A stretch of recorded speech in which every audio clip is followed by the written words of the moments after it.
What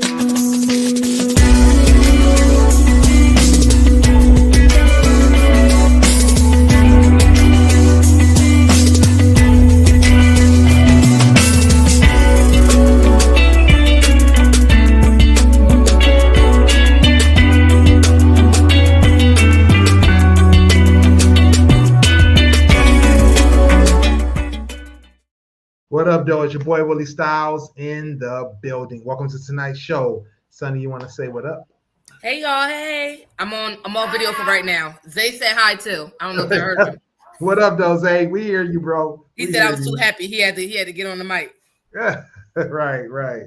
I don't know if it's a tan or if I'm just in the dark. I don't know what's going on. I'm usually lit up by this light above me, but I think I need to get my front light again because I'm all dark over here. But welcome to tonight's show. We got a great show lined up for you guys. June is over. I mean, this is it, June 30th. We're at the end of the month, and July is here tomorrow. What you got planned for the long weekend coming up next week? I don't have nothing planned. I have absolutely nothing planned. I'm gonna chill out. I'm gonna try to survive Zay until he starts school on the 7th. I don't know if y'all can hear him in the background. He having an emotional breakdown. But yeah. I feel you. Trying to survive my son. I got wine with me. Y'all can't see it, but I need it today. Yeah, I'm drinking lemonade and water. trying to drop these pounds, so I can't keep drinking all these empty calories. So Oh no, I've been drinking a lot more water. I drink more water than anything. Like yeah, me too. I've been drinking way more water. We buy these big 4-gallon things for the water machine, and we've been pouring through those things. So it's helping. It's definitely helping. Chevy in the building. What up, though, Chevy? What up? We gotta get back together. Get this. What was the show we just did the review, and we gotta finish. We gotta finish doing the review for Daredevil. Daredevil. And Chevy, yes, we do miss you. I miss you and Willie. Y'all make me definitely miss you, Chevy. You know we miss you. I saw she's been out. She's been out here living her best life. Literally living her best life. I was just about to say that. Every time I see her stories, I'm like, let me follow her. She out here living her best life. I want to literally follow her. I want to jump on a plane to follow her. Yeah, she was at like a Comic-Con or wherever she was recently. I was all living through the business in the I didn't comment, but I was watching. I was like, I'm a little hater. I hate her. I'm a hater. Right? No, I love it. I've been checking it out too. Chevy and Dev, they be on it. They be out there traveling. I want to grow up to be like them. no, Willie, because you just dipped into over our way and then left real quick. Y'all ain't you and Tan ain't low. Yeah, we were around the corner. We literally we were there for 8 hours though. That was the problem. And we didn't have a car. We were doing buses and I don't want to hear it, but I just know that y'all was living y'all best life. Yeah, we were doing buses in the metro in New York. We did a New York City day trip. We were there for like 4 hours. Wait a minute. She said, I'm ready when y'all are. We got tickets to New York Comic. I was just in New York. Like for 8 hours. You just was in New York. Hold on. When is New York Comic Con and how much are them tickets costing? Because I wanna go. I've never been to Comic Con. I wanted to go because 1 year Supernatural did a Comic Con and I know they do them a lot. I want to go see Sam and Dean and the whole gang. I like other comics like stuff too, but like I'm a Supernatural fan. I just rewatched it. Like I just got done watching it again. Like I ain't watched it like 7 million times. Like I don't do Game of Thrones. We'll talk about that later. But yeah, Game of Thrones tonight. We're gonna talk about. But I need to go. I want to go. Reddit topics, some trending topics. Yeah, hit us with the info, Chevy. Y'all be on it. Y'all be knowing where everything is at. What's be outside. They be outside. I like I said, I gotta get like them, figure it out. Because I be doing usual stuff. Hitting Vegas, hitting Florida, hitting. We just went to Memphis. We just went to. She says October. 9th through the 12th, 85 a day, and they still have tickets. I had to stop watching Supernatural. I'm on season 6. Oh, okay. Child, listen. I heard it got a little scarier near the end of the story. No, it got good. Man, I was just talking to somebody because I went and somebody offered at my job. Chevy be sensitive. She don't like when people be dying and and people be going crazy. But like it's so good. It's so good. I just rewatched it, and my daughter's like, "Oh my God, I didn't know it ended like that," because she didn't catch the last season. I'm like, "No, you got to watch all of them." Yeah. It's good. I haven't. I've only watched bits and pieces. I haven't. Oh yeah, see, she said somebody died, and it's her first watch. Yeah, see, yeah. Who died that hurt your feelings? Was it Bobby? Chevy be like, yeah, no, I'm out. I'm out. She check out quick. Wow, no. Yeah. But yeah, all right, we're gonna get to the show. We're gonna get started. I see we got some folks in the building watching us and everything. Make sure y'all hit the like, share, subscribe button. Make sure y'all hit the comments. Y'all see we do interact, so make sure y'all do that. And oh, she said, "Is Bobby the older father figure?" Yes, he is. Yes, he is. Yes. He is. Bobby is life. You gonna see him again? He ain't gone. Nobody's really gone in Supernatural. If you watch it, you know that. Right.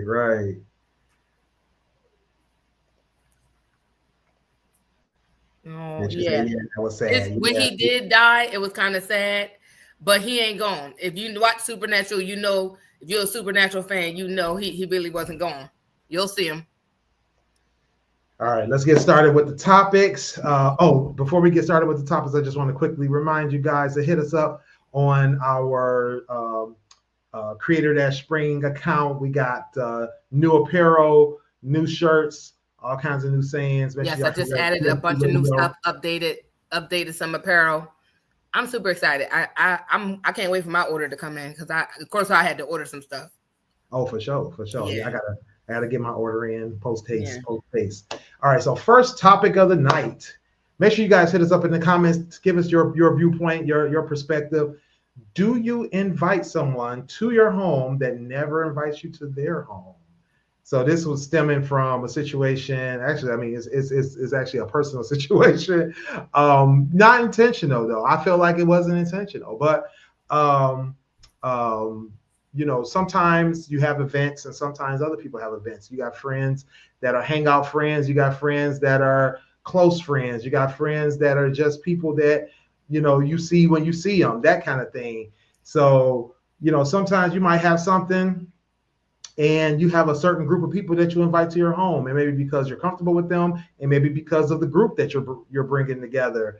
So have you had a situation where somebody invites you to their home? You've probably been a time or two, but you've never found a time or an opportunity to invite them to your home, or maybe they're just not that kind of person that you would invite. What's your viewpoint on that? So as a person who usually have most of the functions, I usually have Willie knows I have stuff at my house. Mm-hmm. I used to, as in past tense, used to have stuff at my house a lot. So I was always inviting somebody into my home and never really going to people's houses because I don't really like going to everybody's house. Nothing to them. I'm just not. I don't want to go to their house. Now, never being invited to someone's home, I could probably think of 2 friends that have never invited me to their home. But if they know me, they know I wasn't coming.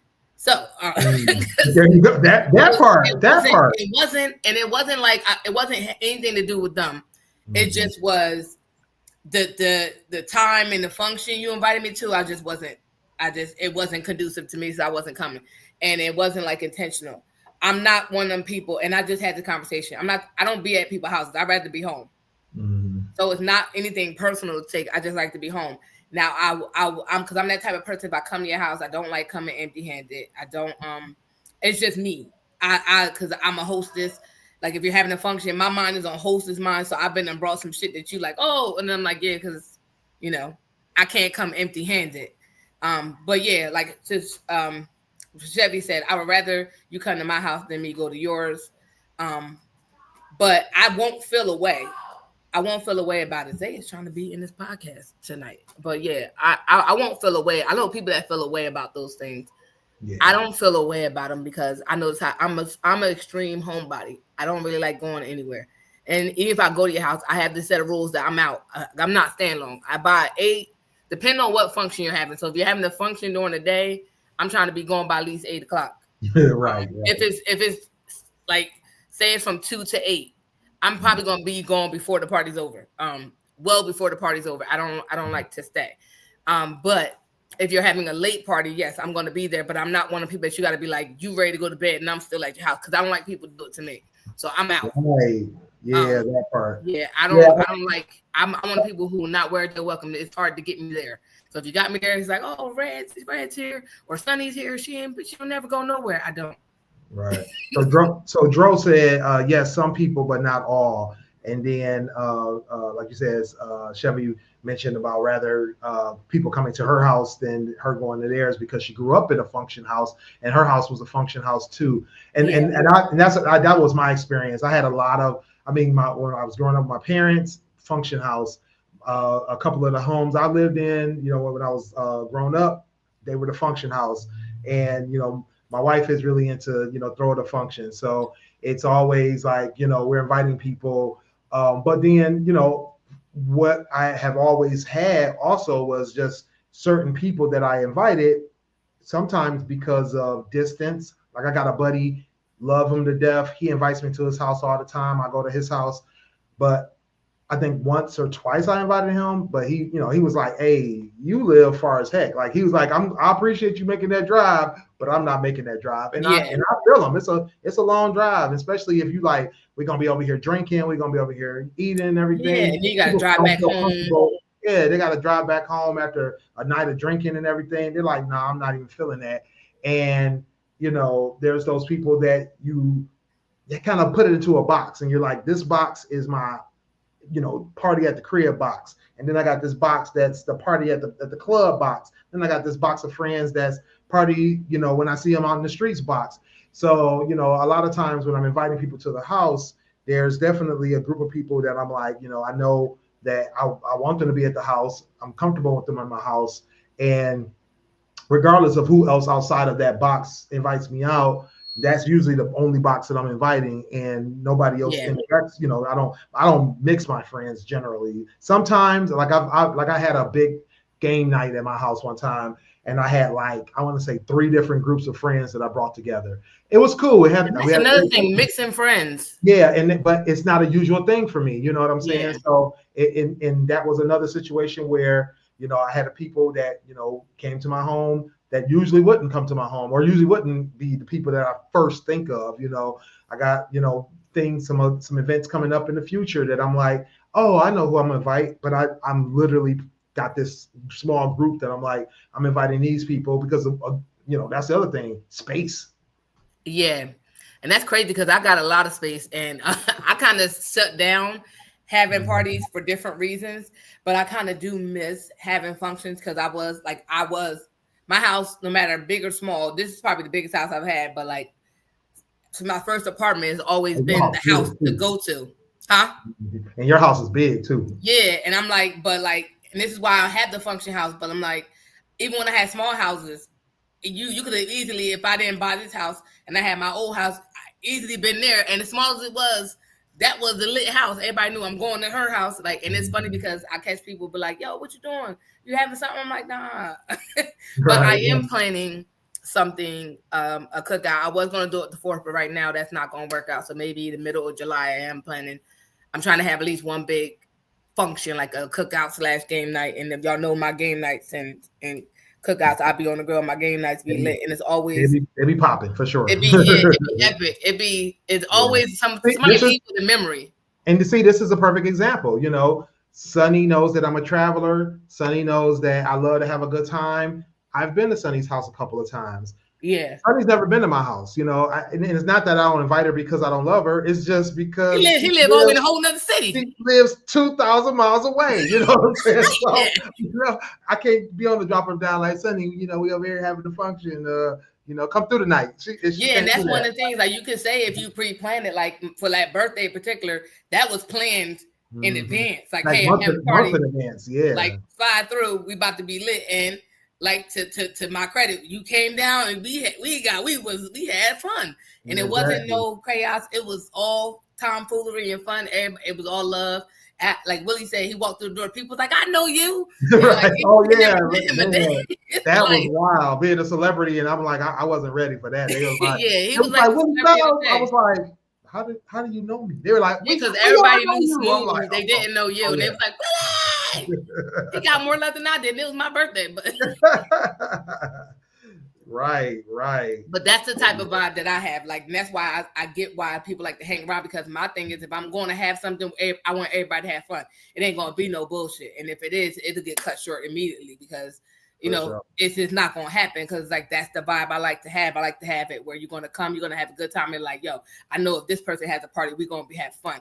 And even like, I remember somebody posted one of my one of my game nights on social media like a couple months back, and I'm like, yo, that shit was epic. It was my sister's birthday, I threw it, and we had a fucking ball. And they was saying like we had a whole thread of stories that was happening. Like, it was so much going on in that one night that was like comical. It was foolery. It was a lot of explaining, and then you had to explain to people like what they were watching. Like, nah, because you missed this part, and this is what happened. So like this part makes sense.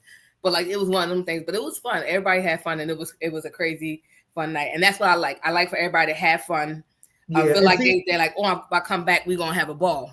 See, that's another thing. Certain themes are easier to invite people to versus certain types of situations where it may be a little more awkward or a little less, like what I'm getting at here is like a game night, right? It's easy to get, if you know people like games, if you know people enjoy just kind of hanging out and doing stuff like that, then it's easy to invite people to something like that. I mean, I had, like I said, I had mixed like 3 different friend groups to a game night event that I did a couple years ago, and it was like, most of the people, not all, but most of the people were like down. They came through. It was a couple of people that told me like, oh, I don't really play games. I'm not really into that. That kind of thing. It's like, that's cool, but for the most part, everybody showed up, had a great time, but one of the events I got coming up, it's just kind of both basically family and really, really close friends. Yeah.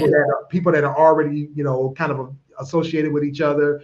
I don't have to worry about, hey, let me make sure you having a good time. Let me make sure you get to meet everybody. Let me help you mingle. Things like I don't have time to do that in that situation. It's a very short party, very short get together. It's not something that, I got a lot of time to be, kind of like wrangling people in, that kind of thing. Yeah, this is gonna be, and if I have my little cookout / game night, I think it's gonna be, it's basically gonna be majority family, but it's gonna be like, you can bring a friend, but if you know me, you know what type of time I'm on, and I have no problem with telling people to leave and getting the fuck out of my house. right. You know me, and my family knows me.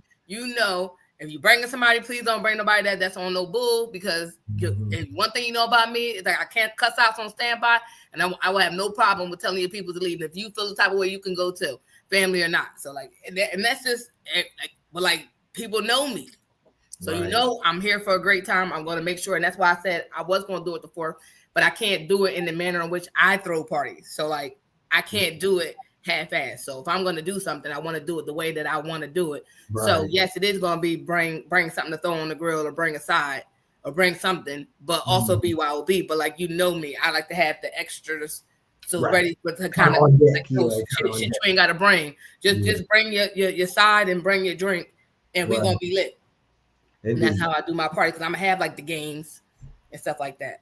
Yeah. All right. Let's jump into this next topic. This one was from Reddit. Am I overreacting? It's a pretty good topic. Had some good conversations going in the comments.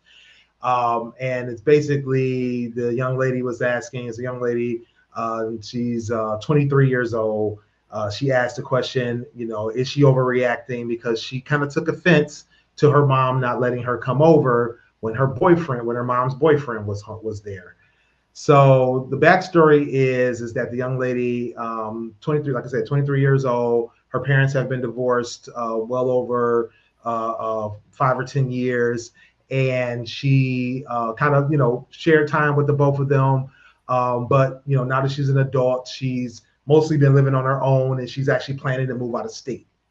Mm-hmm. So she had been telling her mom that she needed to come over, pick up some stuff. And one day she just popped over and, wanted to grab a couple things because she was going out for the weekend. And she was like, you know what? I was over at Dad's house. I'm going to come over to your house. I want to come pick this stuff up. But she literally called her within 2 minutes of showing up. So her mom was like, give me a minute. I got to get my boyfriend out of here, blah, blah, blah. She made the boyfriend leave. The next weekend, she has to do the same thing. She needs to come pick up some stuff because she's getting ready to move out of state. And she's like, yeah, I got to come through, grab some stuff, so on and so forth. And once again, the mom's like, my boyfriend don't feel comfortable meeting you yet, and I don't feel comfortable with you meeting him yet either. So let me get him out of here, and then come over in about 5-10 minutes. Mm-hmm. So her issue that she took with it was she felt like, although she understands that her mom has had failed relationships in the past, toxic relationships in the past, but that she also feels like her mom has put her relationships over her, and she feels like this is another example of that. And she feels like that, it's weird that her mother doesn't want her to meet this boyfriend that she's been dating for the last 5 months. So it's been 5 months. The mother's not comfortable with it yet, introducing him to the daughter. And she's told the daughter that the boyfriend isn't ready to meet her yet either. And so she's taking issue with that. What do you think in this situation? Like, is the girl overreacting for feeling the kind of way and feeling weird about this situation? Do you think the mother's right? What's your take on it? So I feel like I don't think she's overreacting. I feel like at this point, this child is grown, correct? 23 years old. Oh yeah, I'm sorry. No, I don't think she's overreacting. I feel like the mom is a bit much. I mean, I'm grown. I'm newly single. Hey Tan, I'm newly single, and I know that I'm less likely to want my son to meet anybody that I'm potentially maybe dating or getting to know at a point in time, rather than my grown daughter. She can see who I'm getting to know early on or not, because at the end of the day, like, she's not living in the house with me or anything like that. Like, she can see them. She'll understand that I'm just getting to know this person and it's not that serious and blah, blah, blah. And she won't get attached to somebody because she's old enough. She's actually about to be 23 to be able to understand that this is somebody that I'm just now getting to know, and that is not something that somebody she should get attached to, versus my son meeting someone, because he's still younger and he doesn't understand much. Whether or not he understands is left up to the determination. But I'm not going to bring anyone around him that I'm not seriously dating. So this is somebody that I'm getting to know within a 6-month time span or a 5-month time span. Yeah, I wouldn't be concerned if my daughter tells me she's coming to get some stuff because she's in the middle of moving. It's not that deep. Like, yeah, it's my daughter, blah, blah, blah, this and the third. Like, of course, introductions will be made and stuff like that if she comes while this person that I'm talking to is there. But, like, I feel like mom is overreacting. It's not like it's a little kid where they don't know, and you could say this. Back in the day, we used to get lied to and say this is Uncle so-and-so. No, Uncle laying in bed with our mama. Like, that's not it. Like, that's not our uncle. Stop lying, because that's not what y'all supposed to be doing. Right. But, it's not one of those things. So I feel like, yes, the daughter is not overreacting. The only way I can see the mom doing this is if she's dating somebody the daughter's age and she's ashamed. That's the only way that I can see that this might be an issue for mom, where she don't want her to meet. Like, it's probably one of her daughter's little friends. You know how you have your little friends come over, because and it's like, oh, who this little character? And now you humping on little boo thing that she done brought over with his cousin that she was dating. Maybe that might be the issue. I don't know. I'm not gonna read into it, but I feel like that will be the only reason. No, read. Because you took the words out of my mouth. Yeah, because that would be the only reason. Not unless you dating that dude that them dude know your daughter don't like that you dating, and and you don't want her to see it, and it's going well for right now. And I'm a big fan of stand on business. I dated people that people didn't like, and at the end of the day, if I liked them, that's who I was dating, and I don't care if you didn't like them. I ain't hiding shit. I'm too old to be hiding shit. So I feel like if she feels like she needs to hide something from her daughter, it's probably somebody she know goddamn well she should not be dating. It's probably somebody her daughter age, but I'm gonna mind my business.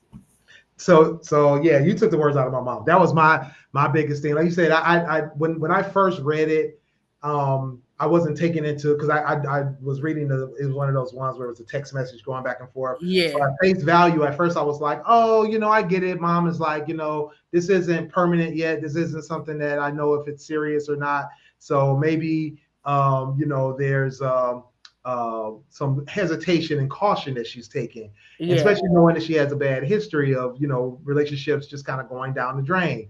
Yeah. But after seeing the girl is 23, like you said, I was like, don't really, and she's not living at home. So you're basically coming over for a quick 5-minute stop, maybe 10 at the most, but you're not going to be interacting with us.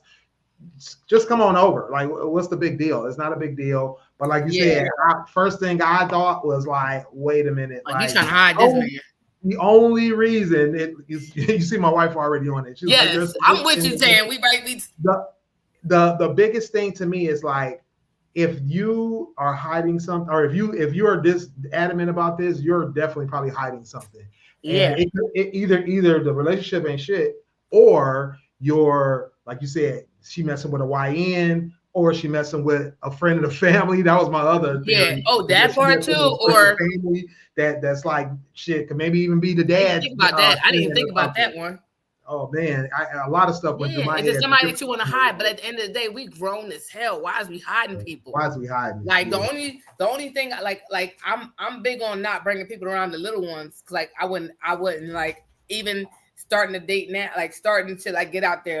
I'm not really trying to date at all right now, but I'm just saying when I do, it's just like I got so much factors in with my son. It's like bringing somebody around that's comfortable around him, somebody that he's comfortable around, like all these things, and him seeing this person because you done seen me with this person for so long. Now you just like this, so that will make me not bring somebody around my kids. But like my daughter, she grown as hell, like she know. It's like her bringing one of her little friends. I'm like, well, that's one of your little friends. It ain't that serious, or are you just getting to know them? She's like, Mom, it ain't that. I'm just getting to know them. I'm like, okay. Like, you know, if that was the case, that's what she would tell me. And it's not like I'm gonna be like, oh, well, this, that, or third. I don't give a damn. It's none of my business, right? But I feel like if you gotta hide, you hiding something, sweetheart, and it's probably a little fellow you messing with, and you don't want nobody to know. So that's what the issue is. That's how I feel like the issue would be. That's the only thing that will make it make sense for me. But who am I? Just a regular person trying to, I don't know. Right. Yeah, exactly. But yeah, so yeah, I definitely think that there's some like you said, there's some ish in the game. And I think the daughter, should just go ahead and take a step back, just realize like, hey, this is above you at this point. Just let it go, because you're about to move anyway. So, your mom wants to hide these things. I don't think she should take it as the mother putting a relationship over her, though. I think that was one place where she might be a little. Yeah, that might be a bit much. But then again, it may speak to a pattern that her daughter's used to. That's why I'm thinking that. But then again, it's people assume a lot of things. So she could be saying that this because of this situation too. So I don't because I know with kids it's tricky. They might think something and it might not necessarily be a fact. It's just you may think that, but like I don't know. I know. At situations, I felt like that at times, but like looking back, I may think differently now that I'm an adult because I didn't understand certain things. But in some situations, I do feel like that was the case, right? Right. And it's hard for single moms to be out here dating, but like your child grown as hell. You don't live your best life and have that child mind their business. You do what you want. You grown. You raised them. They're already out the door. Right. All right, so good discussion. So I want to talk about this this next topic. I'm really not familiar with what brought this about. Outside of it appears to be a documentary that Yara Shahidi is involved in. I know, Sonny, you said that you are familiar with the. I saw that clip. Yeah. And it was basically, give me a second, I'm trying to share the screen now. You know how we share the screen. And so she was talking about, learning history, American history, and knowing the Nina de Santa Maria and all the Nina de Pina de Santa Maria, learning about, things that the Europeans did, but not knowing not one name of a slave ship that out of the 12,000 ships. Also, she mentioned about the 12 million plus lives that were lost in the slave trade before those people even made it to the United States and or to the New World. And there being no monuments to that. Actually, I know there is one monument. There's like it looks like people standing in kind of like a ocean graveyard, and that was a memorial that I believe it might be. That was one of the ones I think they jumped off the ship.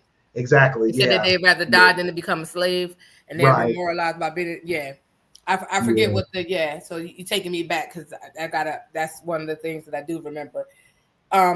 Yeah, I did see this clip. I did not watch. She has like a whole podcast where she's like talking about a lot of stuff that relative to Black people, and like one of those things I do like to catch the clips that tell me, like, give me some little bit of Black history. I do like those things, and if it gets my interest, it'll have me dig further. For this one in particular, yes, it was talking about the slave ships and how we know about the Mayflower, we know about Titanic, know about all these other ships, but we don't know what the name of these ships that were bringing bringing our people over to various, not just to the United States of America, to all over. They were just bringing us, and we don't know these ships, and I don't think we ever will. The same way we won't know how many of us actually were brought over, because we can have a number, but we don't. Is that the correct number? It could have been so much more. It could have been so many more lives that were lost. It could have been so many things that we don't know because we weren't looked at as people. We looked at as property, and the only reason why we started getting cataloged was because people were either dying and getting sick, and we were insurance claims. Right.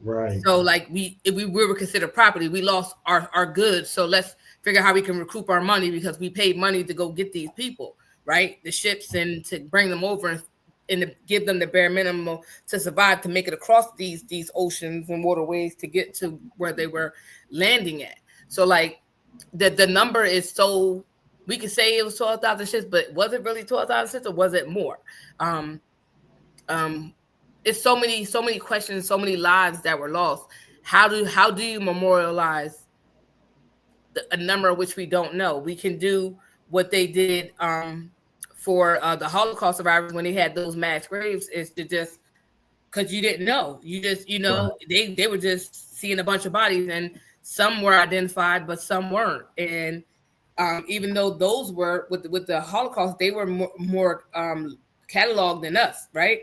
Right. So we can get some rough numbers, but is that the full number? No, because they were also killing more than Jews. So it's like these mass tragedies, especially slavery, we were undocumented for a very long time. So these numbers are horrific. We'll never know the exact number. Right. And even to take it a step further, I watched a clip, not a clip, because I end up watching like the full thing, and they were talking about to get a little further into slavery, and how we don't know how we lost our heritage, things like that. We're the only, they were saying about how we're the only Americans that identify as our culture as Black culture, because we don't know our culture. Right. Like we're the only one that identify as a color. We know the culture that we have. we know our culture can only we don't know our origins. Yeah. Yes. So this is why we say, like, we can't say we're from, this is our culture. Right. The different African cultures, we can't name those because we don't necessarily know where we're coming from. We're so intertwined with all these other races and nationalities because we were here, there, and everywhere else, and our ancestors came from here, there, and everywhere else.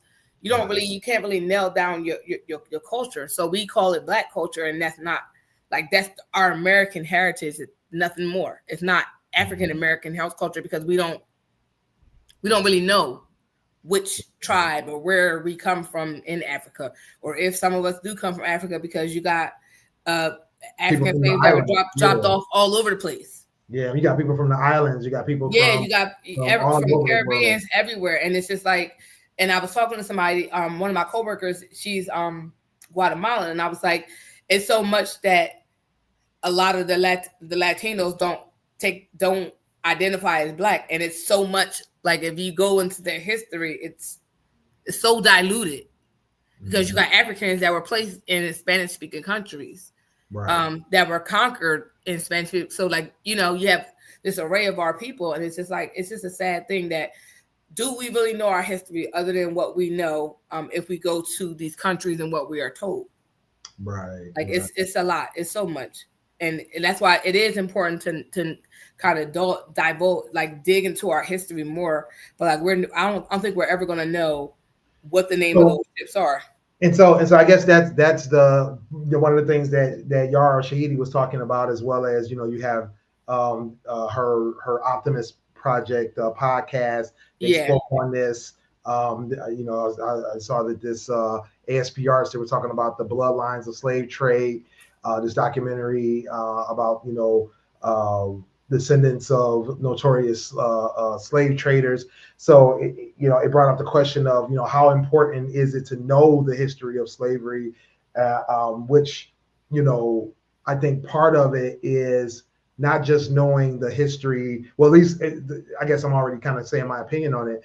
I think if it's just not limited to just the history of slavery and the pieces that went into the slave trade and what made that up, but if you kind of branch off from there and say, okay, what nations, tribes, and people did they bring over during that time? How do you help people to tie their roots back to either Africa, the Caribbean, or other places in the world that may have fed the slave trade? How do you see the impact and understand the issues that arise from the fact of slavery being ended and the rebuild started, and then you had Jim Crow, how that impacted our current life and livelihoods. So I think there's more to it than just slavery. And I definitely don't feel like we should diminish it, but I don't think that we should make it our only thing. You know what I mean? Like you said about knowing your culture. Our culture isn't slave culture. Our culture doesn't come from slavery. Slavery was a large speed bump in the road of our history, but it's not the only part of our history, and it's not what defines us completely. It's defining our state and status in this country, but it's not defining our history, our passions, our strengths. So I think the way we find that out, which a lot of people won't do. Because a lot of people won't do because of what that can do. So like especially with all these was it 26andMe and all these DNA things, the 23andMe things where you can go back and see where you retrace your DNA, right? To kind of see where you are from, especially get that because your DNA tells everything, right? Right. So that's the way we can figure out what and who we are, right, as individuals. But I think with that, with the problem with that is you give your DNA willingly, and now you're in the system. So God forbid you do anything criminal or someone in your family does, now your DNA is linked. So a lot of people won't do that, right? But and I think that's the only way we're going to be able to get to know like what makes us, right? Individually, to see if we can go back and see who our people was and understand our people for ourselves. Because once you get that paperwork, not in like whether or not it's legit, I don't know, but like just out of curiosity to kind of know and get those, because we had the ancestry.com where you can kind of trace your ancestors and go far back and get those pictures and research these people. You see the show they have on PBS where the guy goes deep in the vaults with the DNA. He goes and gets information and then tells you who your relatives were. Can even sometimes, if it's documented, get their paperwork when they were in slavery, if there was, get to know what family had you, get to know everything they could know about you as far as where you came from in Africa or wherever you came from, right? And get that information. I think that's she looking at the words going across the screen. It might be a fight.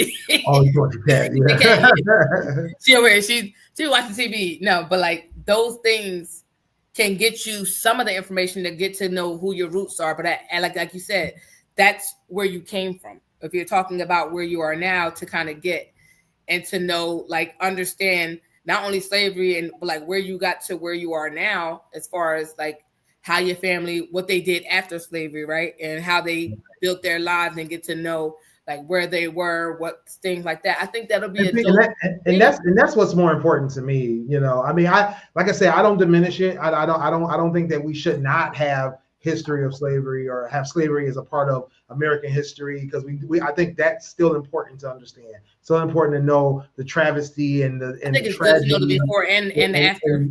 And the nightmare that was. We need to know the before, the after. We need to know, you know, we got to be able to show the big picture and not just that one little part. But you know, I think that, you know, a lot of people look at that as something that's still a mystery to them. They still don't fully understand, or they feel like they only have a piece of it.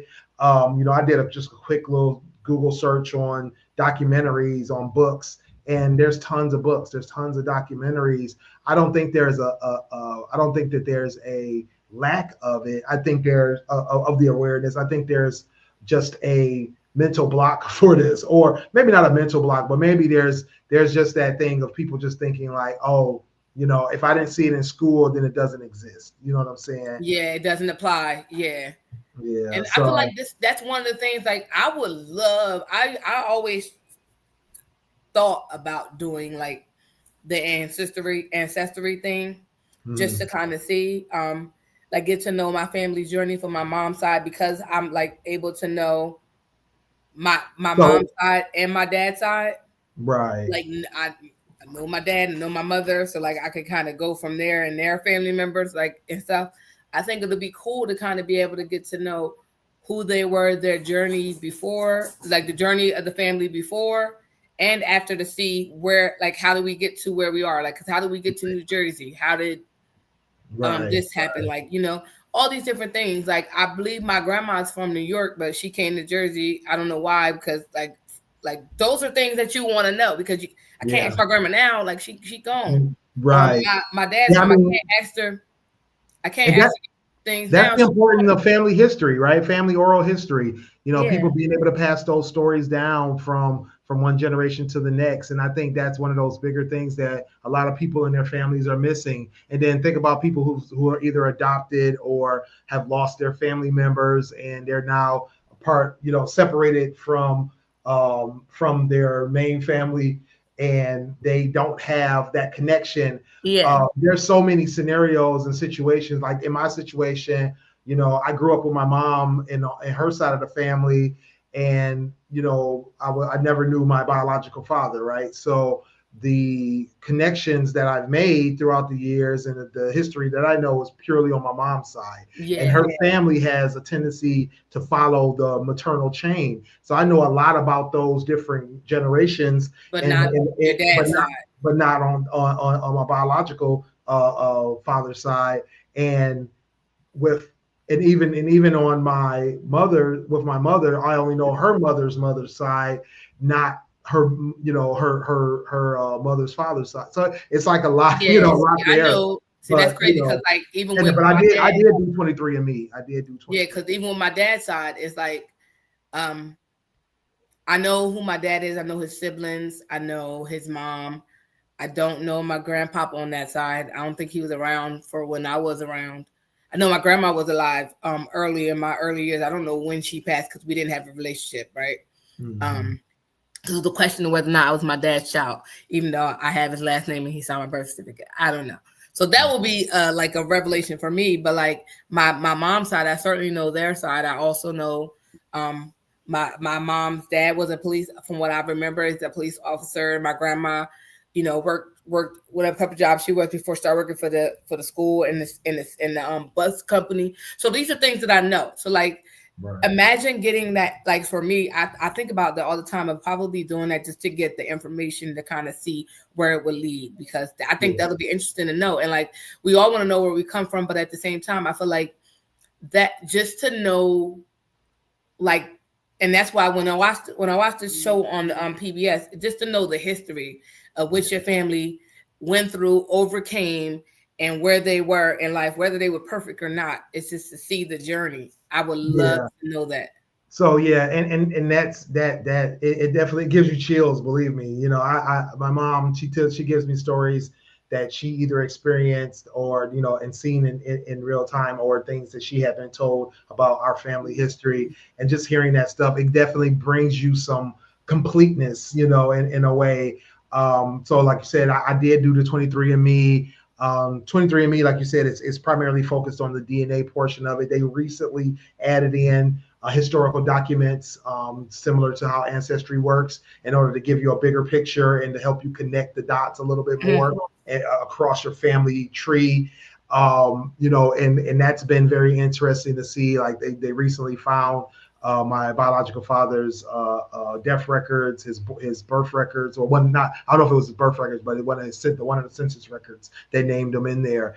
Same thing for my grandmother's side of the family. A lot of the sisters and brothers of my grandmother, seeing information about them has popped up on my family tree in 23andMe. So that's been really interesting to see.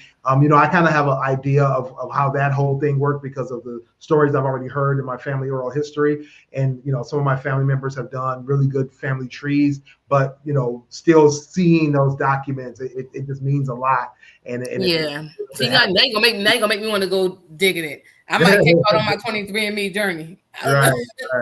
Yeah, I don't want to get locked up or anything.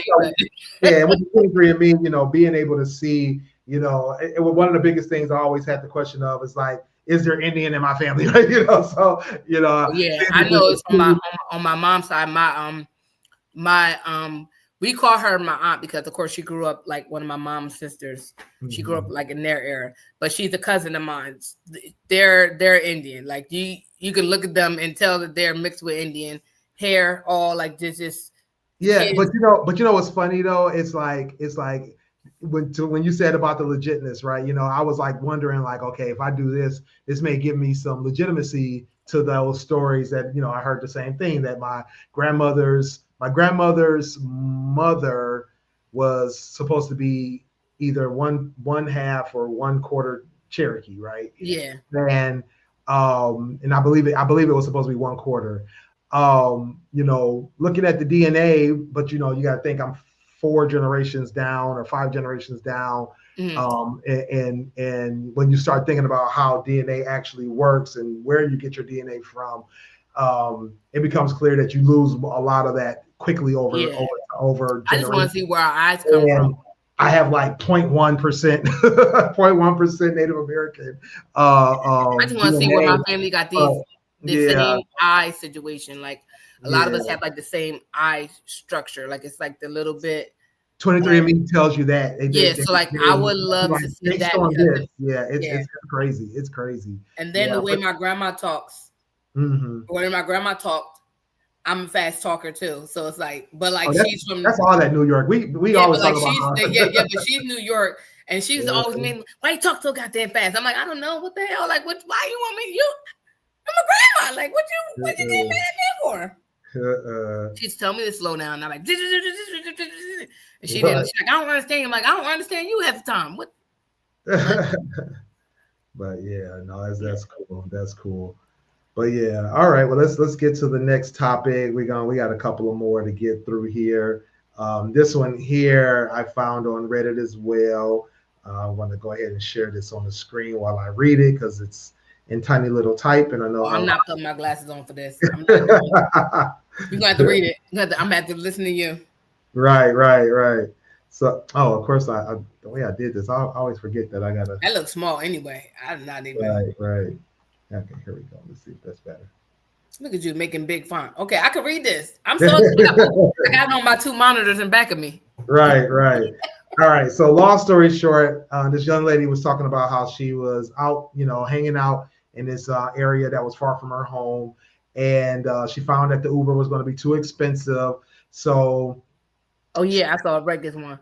Yeah, so she decided to reach out to a friend who lived close by to where she was at. So she could sleep over their house. So she called, and the girl didn't pick up. So she was able to walk over to the friend's house, and she said that they were really good friends. So she felt like, you know, she just popped up, it wouldn't be a big deal. So she goes over there, knocks, no answer. But then she realizes that the girl's door was open. So she goes in. She looks around, realizes the friend isn't there. So she's like, I'm just going to go ahead and chill here. So she said she goes into the kitchen. She made herself dinner. She had a shower, changed into one of her T-shirts and spent the night on her friend's couch. She said she tried to call the girl some more times, still no answer. So she says that early the next morning, she gets up, takes the first bus home, but she's worried of her. She's like, where's her friend at? House wide open. She hasn't heard from her. So she decided to call the girl's boyfriend. So she calls the boyfriend, and he's like, oh, you know what? We're together, but, we left, and she left her phone in my living room. So she didn't have her phone with her. So she told the boyfriend, like, you know what? Everything's good, but, don't tell her. I'll talk to her later about what happened. So she wanted to see if the friend would realize that someone was in her apartment. And she said, sure enough, the friend did not realize somebody was in the apartment. She said she confessed to it later during the day, and the girlfriend was shocked. She's like, I was like, woman, you need to have better survival skills. So outside of this story sounded like it was about to take a horrible turn. Yeah. Because I think all of us watch true crime mysteries, and we're probably thinking like, where is this going? But what do you think about her stance on this, or her take on this situation that she was in with her friend, and basically like, you in danger, girl. Like, yeah, I wanted to win in her house, and I'm not the person. See, I will be the person that will be in danger because I walked to the bus stop and didn't realize somebody was chasing behind me, trying to talk to me the whole time, and I thought he was. And I moved out of his way. I thought he was going to catch the bus, and I'm like, oh la la. And he said something to me, and I'm like, took my earbuds out, like, huh? I'm on the phone bumping my gums, and I didn't say nothing to this. And I'm like, huh? You have no situational awareness. There's no self-awareness at all. So like my survival skills are shot, right? So yeah, I would be that friend that wouldn't I wouldn't realize. But no, I did realize this week when my daughter came to the house. I didn't hear her, but like I came out there and I saw her shit there. I'm like, oh, she must be here. And she was quiet, and of course she was in the bathroom at her place, sitting, scrolling through reels. So yeah, I'm that friend. Don't do that to me. Tell me you was at my house. Don't fucking not tell me. Don't tell my boyfriend. I'll be mad at my boyfriend for not telling me that she was there. Like, don't have me see if I realized you was there. Bitch, tell me you was in my house, because now if I think I might have thought something and this was like, I'm going crazy. Exactly. Yeah. Don't do that to me. I would never, me personally, I would never go into somebody's house if I haven't talked to them, because I feel like it's a violation of their space, and like that would creep me out. Somebody did it to me. And even as that friend, you telling me, I will be scared from now on, because I don't know when somebody's in my house. So now my antennas is up, my anxiety is on 10, and now I'm over here, don't want to go home because somebody could be in my house, and I won't fucking know because I didn't know my best friend was in my house. Like, right. This is one of those things. I just don't like it. No, I don't like it. No. Don't try to teach me a lesson. Tell me, and I will be cussing the boyfriend out for not telling me.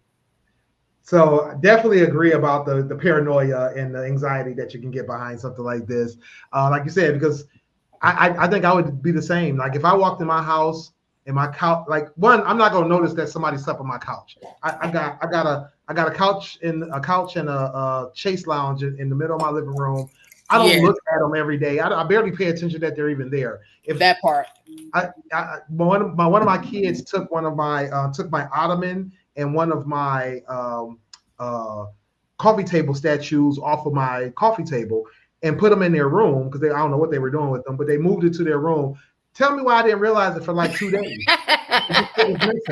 Because sometimes you just don't pay attention. And that doesn't speak to my survival skills. That speaks to my level of attention to detail that I pay. I'm not OCD, I don't, having that extra space in the room wasn't a telltale for me. I was just happy I didn't trip over it that day.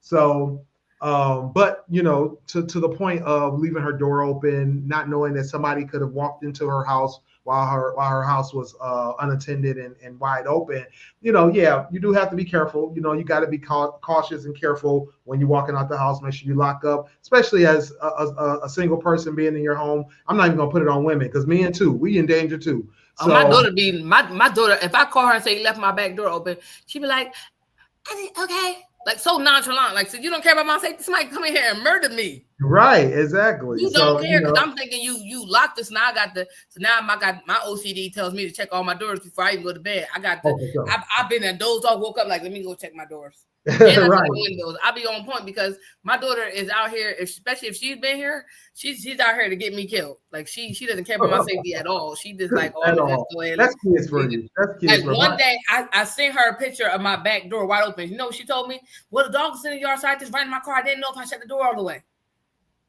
Like it's open. But she still left. It's open. Like it was wide open. I can send you the picture right now, Willie. Like it was wide open.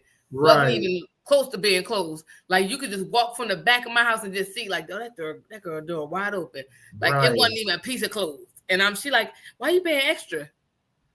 Because somebody can murder me. That's the thing. It's like if you don't have a tree or a fence or something like that, like people can see this jump from a mile away. My fence is a chain link fence. I want a privacy fence for that reason. She gonna get me murdered, and then if something happens, she's like, oh, I wonder what happened. They're like, the back door was left open because she probably left out the back of the house to get to her car and didn't give a fuck about my safety. This is why I got to she ain't been here today. I got to go check my back door before I go upstairs today. Right. Yeah. Definitely. But my thing is too, is like the girl walking into the empty house, like you don't know if somebody was in there. I would have called the cops or something. My best friend door open, something's happening.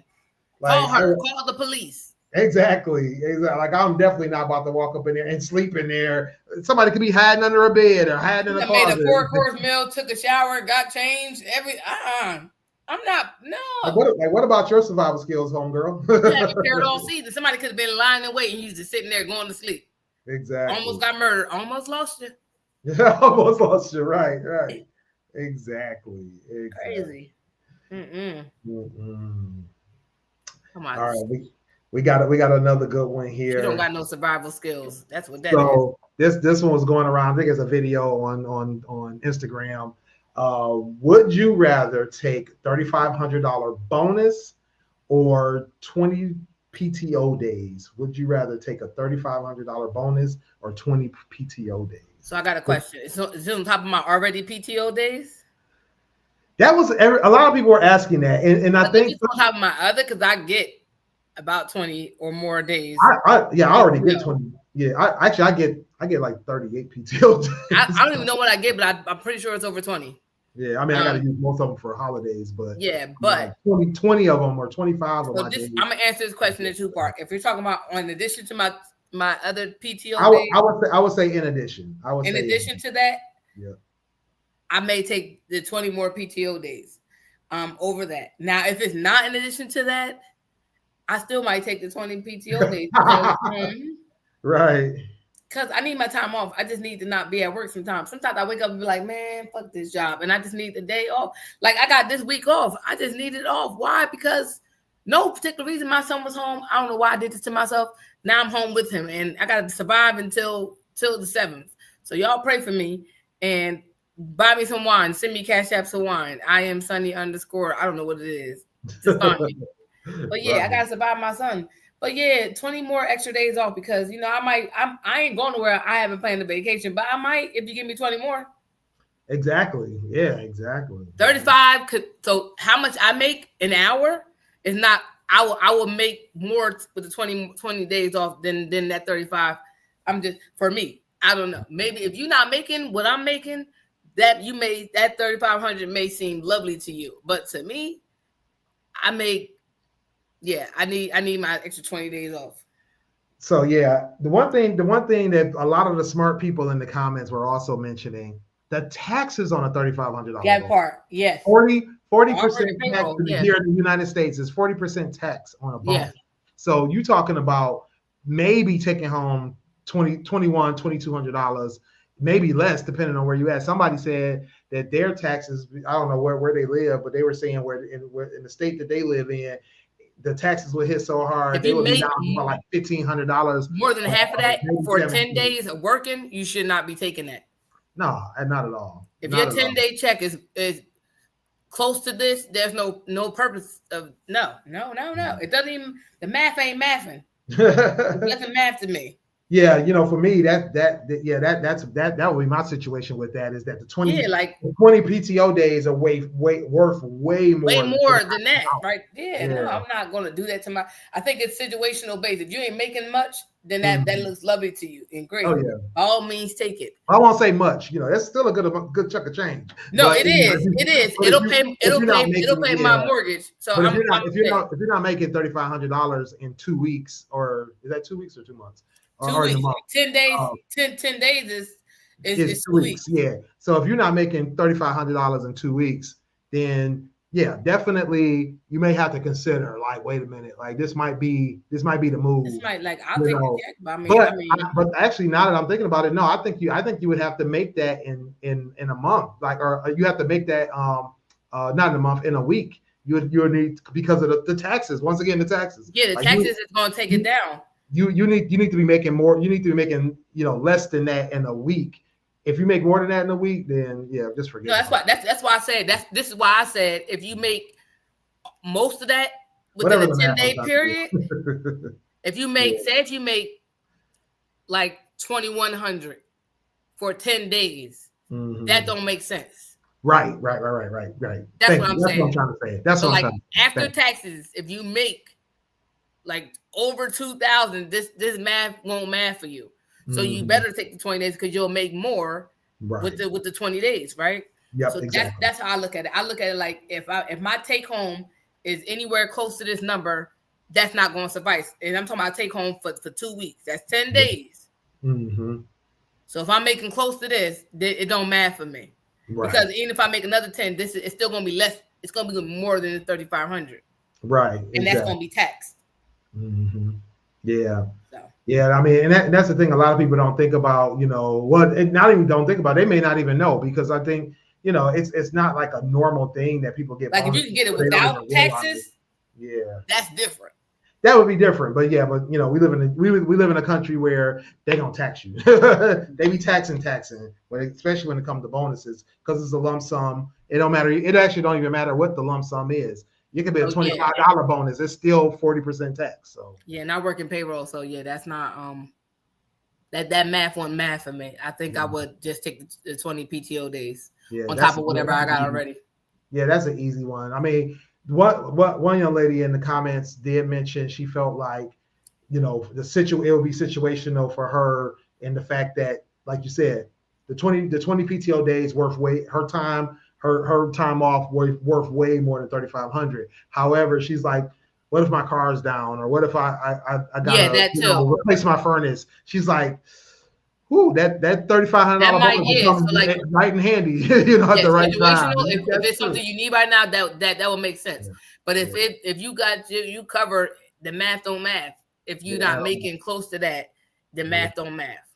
Yeah, like my son right now, I think with the job he has, he probably would be debating. It would be like a big debate for him. You know, he makes just enough.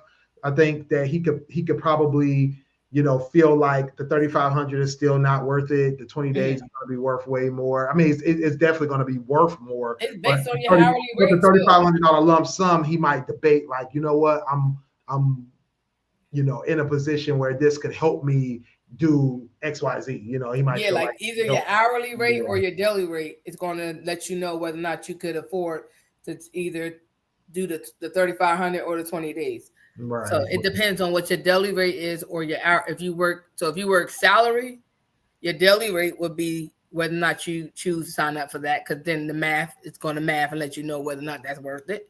Right. And for those who make hourly, it's going to be whether or not you make more close to that for a 10-day period. Right. Yeah. Definitely. Yeah, so it's something to think about for a lot of people, but for some of us, it's like, it's an easy choice. For some people, it's an easy choice to take the 35. A lot of us, it's an easy choice to take that 20 days, because we need a vacation. We all need a vacation. I would take a vacation just because I ain't got shit else to do. Let me just go ahead and take off a week and go mind my business. I'll take a vacation while my kids in school. I don't have time for that. Out. Yeah, make sure you guys hit that like, share, subscribe button. Make sure you get with us. Yes. And actually, I didn't get just some comment on this. this comment earlier. This is definitely a different topic. Going back to the topic of, is it important to know the history of slavery? And Chico Fire made the comment about slavery is still in action today because of the jobs and 18 to 60 years of a waste of time for the rich. I definitely think that, some people are in a cycle, and this is a point to be made. If you work in the right job, it's definitely not slavery, but it's definitely borderline, in terms of how they treat you and in terms of the way that, the expectations they work you to the bone. They, some people die on jobs because they're overworked, burnt out, things like that. I just saw a post about a young lady who she literally posted, I've been working 7 days a week for all these weeks, and I'm about to take the next 3 days off. Your girl is tired. She passed away. And, it just goes to show that, to the point you made about, back in the slavery days, we're a number to these people. We're a number to these companies, corporations. We're just a cog in their wheel, a small, tiny cog in their wheel that can be replaced easily. Yeah, and that's why I tell people when I used to work in leave, I used to tell people, so many conversations I had with people, because like the leave unit, you're talking about people that go out on leave. They're sick, they need to do things, stuff like that. Mm-hmm. And I say it too sometimes, but I also know that I could just take off work, right? Mm-hmm. But there's a lot of people that don't take off work because they feel like their job won't survive without them, right? Mm-hmm. And right. FMLA is a federal, FMLA is a federally funded situation. It's more towards employees taking off of work that are covered. I think you have to have 50 or 100 employees to qualify for federal FMLA. Don't quote me. It's not in my brain right now. Plus, I've been sipping. But go look it up. Go look on the federal website about FMLA. You have a right to take off your job if your job is one of these corporations, whether private or state or federal, county, whatever. If they fall under the criteria where they have a certain amount of employees under the federal law, they are required to apply FMLA rules. FMLA is job protection. You can go out and take care of yourself. Some state agencies, some states also have state FMLA, which you can go out and care for your loved ones if they're sick. FMLA is also covered for you to care for your child or immediate family member. So those are things that can protect you to go out. So these people saying I can't go out because this job ain't gonna get done. It's gonna get done. If you drop dead tomorrow, your job, somebody's gonna be doing your job. It's not like your job is not gonna get done. And if it don't, then it don't matter because you're gone. Right. So I always tell people, I know you don't want to take off, but you need to take off for you. Because if you go right now, the job still will get done. Somehow it'll get done without you. But you were worried about the job, but nobody cared about you. You were at the point where you were at the exhaustion and at the point where you needed to help you. You can't do something if you can't help yourself. So I always tell people, I used to tell people when I was in leave, like, I understand how you feel about your job and you love it, and I get that because I like my job too. But at the end of the day, if I need to take care of me, I'm going to take care of me. Right. No, I feel you. That's it. All right, let's get to our last topic, a little bit of fun topic. Hopefully, some folks can relate because we're going to talk about Game of Thrones. There was a big debate. All right, Chevy, she said amen to that, but I don't like my job. But if you need to go out on leave, guess what? FMLA. Right. Exactly. What up, though, Jamie? Hey, Jamie. All right, so we're about to talk about Game of Thrones. Chevy, I think you watched this as well. Actually, I think Chevy watched it a couple of times, if I'm not mistaken. Yes, Game of Thrones is just the best show ever. It was well written, even though we went through some trials and tribulations, and the way we ended, we didn't necessarily like it. Yeah, that last season was. Season was traumatic for us. I get it. Right. All right, so. The online debate that recently happened was which Game of Thrones episode was the most emotionally devastating. I also have some backup over here because I found this Collider article about the 10 most intense Game of Thrones episodes because I already had 2 of these episodes on my list of ones. Well, I got one off the top. Yeah, but go ahead, Sonny. What was one of yours? I know I'm gonna skip past one because I gotta say my Shireen. And now remind me what happened with that one. So Shireen Baratheon. That was when what's his name? Oh my God. Stannis Baratheon swore that he was gonna be the next king on the Iron Throne, and he had the Red Witch with him, Melisandre, and he was going through and he was losing the battle, and she kept saying, remember, she was on the hunt for King's blood. She got John, she got what's his name? That Arya ended up hooking up with. What's his name? The bastard. Can't think of his name. Oh, yeah, I know who you're talking about. Yeah, I can't get Gendry. Yeah, Gendry. Yeah, and then John, and then she got poor Stannis' daughter. She done sat there and told Stannis he sacrificed his blood, and everybody was down with it until they wasn't. And the mom was like, "Wait a minute, my baby!" And y'all, the 8-year-old girl or 12-year-old girl. Same weekend, right after it. Yeah, I remember she was either 8 or 12, but she was young. And she was teaching what's the name how to read and everything. Yeah. My boy from the whatever, I can't think of his name right now, but she was teaching him how to read, and they burnt that little girl, and then his whole half of his regiment left. Like, bitch, I'm out. You gonna burn your daughter? Right. Like, and you still lost the war. Like, you lost the war. Right. You did all that. You lost your daughter. And then you gonna sit there and talk that junk, and it's like, bitch, you lost your child. You killed your baby. Like, and that the messed up part about that one was that little girl didn't like, because we could talk about the other ones, but I'm not gonna touch on them. But like, she didn't deserve nothing. She just was the kid that had grayscale, and y'all cured it, and she didn't go further. And she was just trying to live her life. You basically had her living in this tower where she could just be known by too many people, not too many people, and stuff like that. And then to just kill her like that. And then, like, I know when you died and when Brienne of Tarth stabbed you in them woods, you felt like the dumbest person alive because you killed your baby and you was not about to be the king of nothing. Right. Yeah, this was the Dance of the Dragons. That was what that one was. Like Yeah, this one right here, right? Yes. You killed my girl, and like she ain't do nothing to nobody. Like that was outside of what's his name who died by Ramsay, shooting him with the arrow. Right. That was probably like the most devastating emotionally one because that was a kid. Like she wasn't even an adult. Right. Like yes, we gonna name the other ones, but like that to me was the most devastating thing that happened because I didn't expect that. Like it was killing people. Once they killed Ned, I just knew everybody was up for question. But like I didn't expect this little girl to be going down the way she did. Right. Yeah, that was a hard one. That was definitely a hard one. And like you said, and he still ended up losing. He was doing that all that to lose, guarantee the win, and that's what the Red Witch. That's what she promised him, and he did all that for nothing. She kept telling him, "You need King's blood. You need King's blood." And she like, "It's your blood." He wasn't the king. That baby died for no reason. It definitely wasn't the king. Like you was a. He hadn't been a king all season. Yeah, at all. Literally all season. Yeah, that was crazy. Yeah, I'm gonna skip the obvious one. I'm gonna skip the obvious one for now. Yeah, what you gonna say, Ned Stark? No, Ned. The Ned one was shocking because it was the first season. I'm mad they beheaded him. It was the first major death.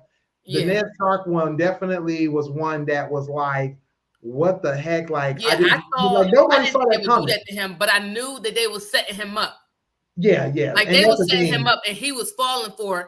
And then Catherine didn't make it no fucking better.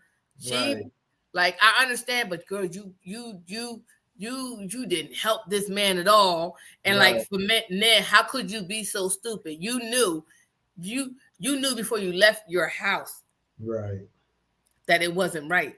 I think he knew. I think he knew. Like you walked into that, and I understood what you were trying to do, but that was stupid. Like it was. He gave me Oberyn vibes. Like you lined yourself up for that. So like, as devastating as it was, and how much it's like a beloved character, it was like you lined. I felt the same way about him as I felt as Oberyn.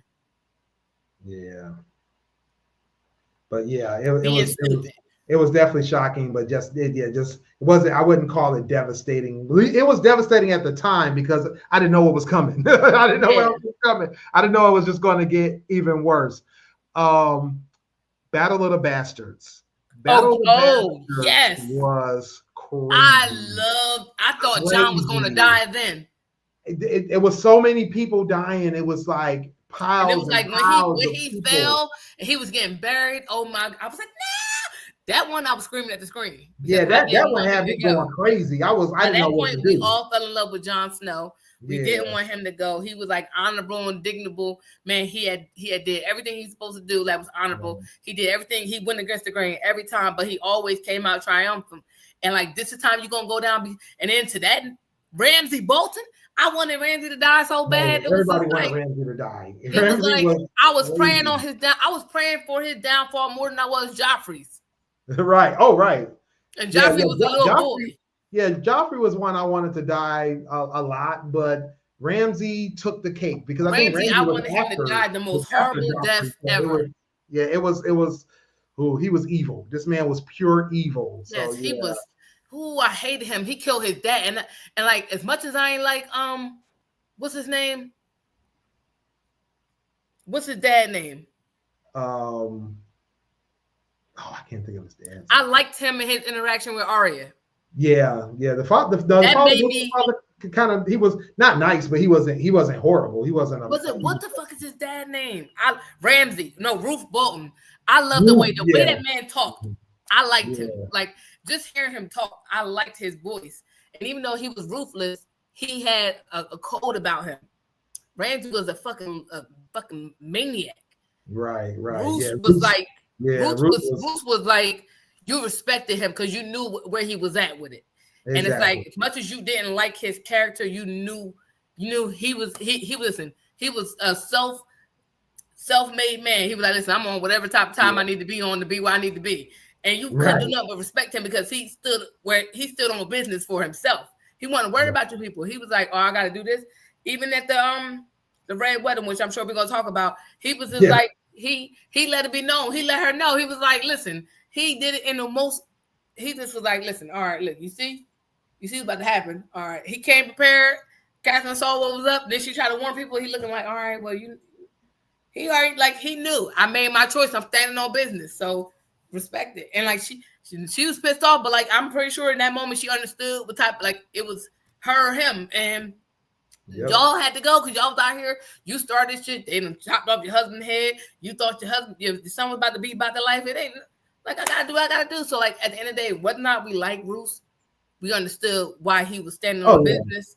Yeah. And like I liked him, and especially relationship with especially not it wasn't Arya. No, it was that was Tywin that got with Arya. Yeah. But I just liked him.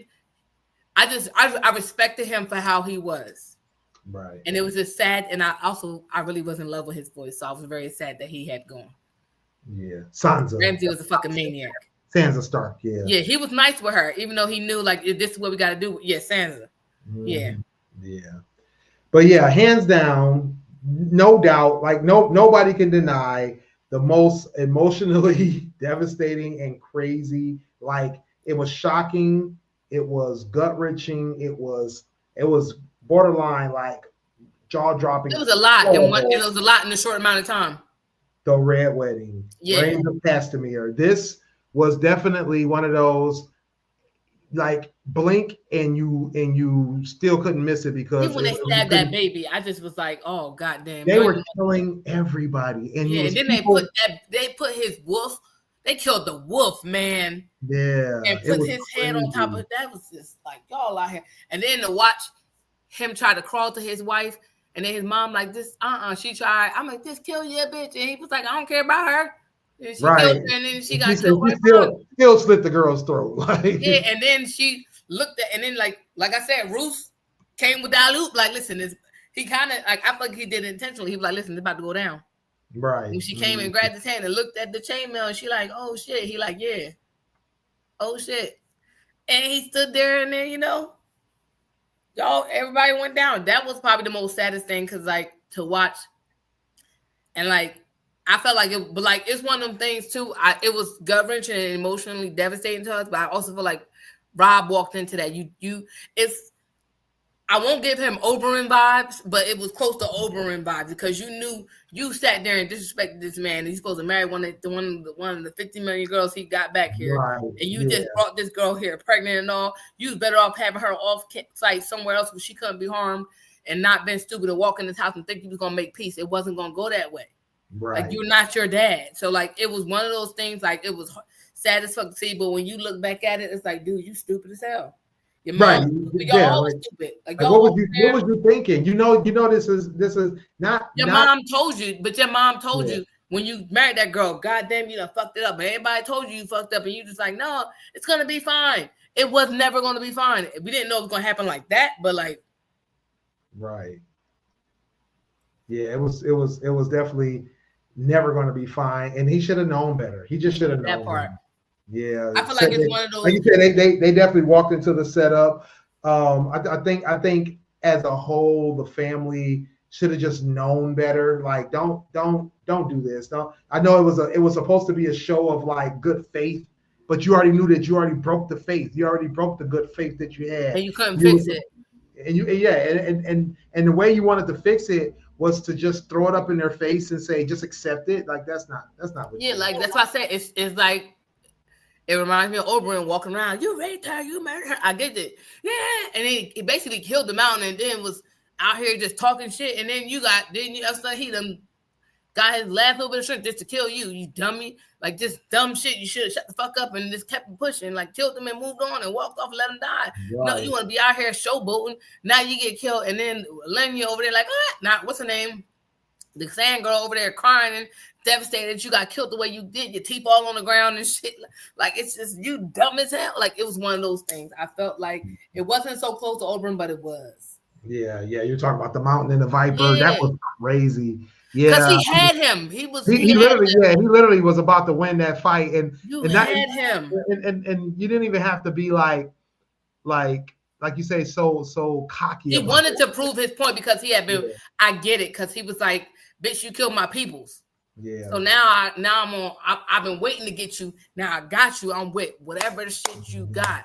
But you should have known that, first of all, Cersei ain't like you. You was only what's the name, Tyrion's people, because you wanted to kill this nigga. You knew she was gonna get the mountain because she don't like her brother. Like, you had this fight in the bag, bro. Nobody believed in you, but like, you came in with the shits. Right. And then you lost at the final hour because of dumbness. Because you wanted to prove, shut up. Right. Shut up. I'm sorry. He makes me mad. Because I was like, watching this fight, I was like, oh my God, he gonna kill him. I was so happy. And then I know, right? It was like the most epic battle, David versus Goliath style battle. And you let me down. Let you down. You went against the grain and let me down.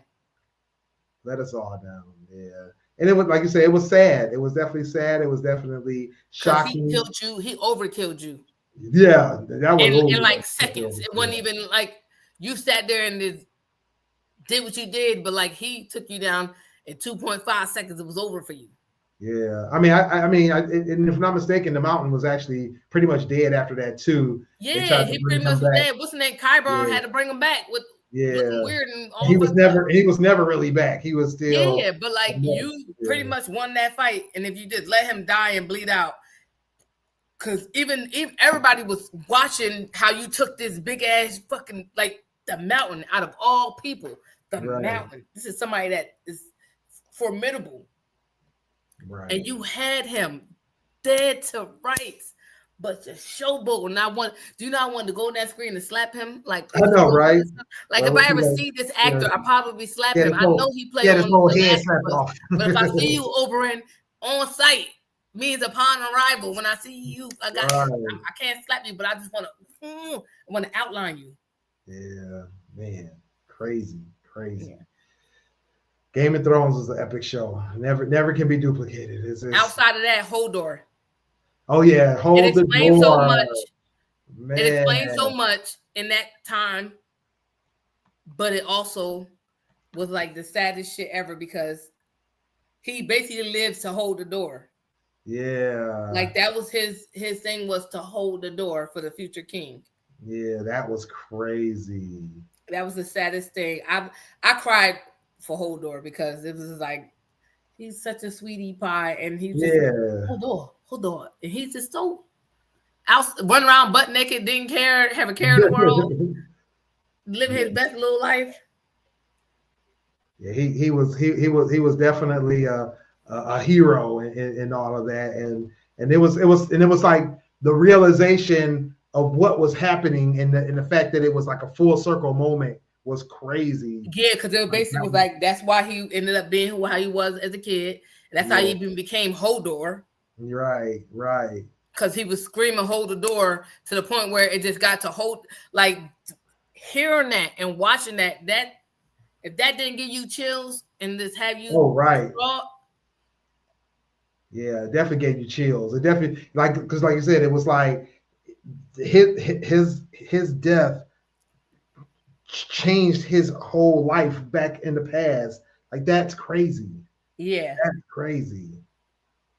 Oh man, poor Hodor. Yeah. Poor Hodor. He did it for the king. Yes. But yeah. Game of Thrones, man. It's like I always get tempted to rewatch it, but I got like 1,000 other things. I might rewatch it again because I just was talking. Like I said, I made the post and we were talking about it, and now I feel like I got to watch all over again because I still got to watch the latest show. House of Dragon. House of Dragon. I still got to finish that. Oh, I'm going to rewatch that again because I can't wait for I can't wait for this new season to come out. I just feel like it's going to be a lot. Yeah, I watched season 1. I need to watch season 2. That's the problem. I still need to finish season 2. Yeah. House of Dragons. Oh. But yeah, make sure you guys get it with us on gftradioshow.com for all of our links to our socials, to all of our replays. We got some Game of Thrones reviews from when we first watched this amazing show. Did some reviews. We did I think we did House of the Dragon reviews too. So make sure you guys go check that out in our catalog. You know where to find it.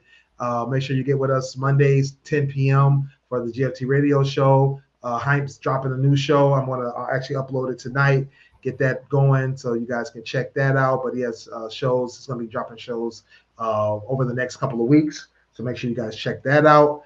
And make sure you check out replays of the podcast Link Live show on BS3 Network on the date October 2025. We got a show lined up. We didn't get the date yet, but October, be on the lookout. All right, Sunny, tell the folks where they can find you.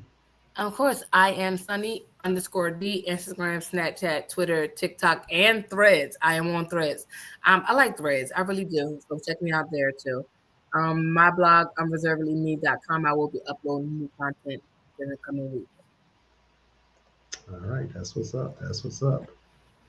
And it's your boy Willie Styles in the building. Get at me everywhere. I'm at Willie Styles on IG, Twitter, and Threads. I'm Willie.Styles on Snapchat and TikTok. Get at me over at stylesradio.com for all the hot tracks that I'm listening to. WillieStyles.info for all my links.